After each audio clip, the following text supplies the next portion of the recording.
ان کافروں سے کہو کہ بھلا دیکھو تو اگر اللہ تمہارے کان اور آنکھیں چھین لے اور تمہارے دلوں پر مہر لگا دے تو اللہ کے سوا کون سا معبود ہے جو تمہیں یہ نعمتیں پھر بخشے؟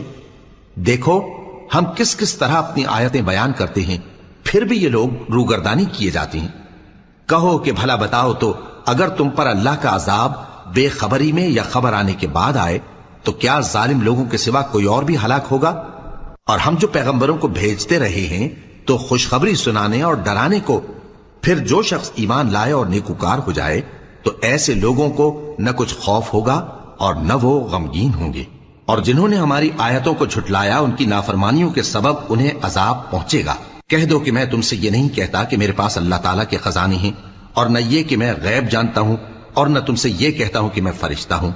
میں تو صرف اس حکم پر چلتا ہوں جو مجھے اللہ کی طرف سے آتا ہے۔ کہہ دو کہ بھلا اندھا اور آنکھ والا برابر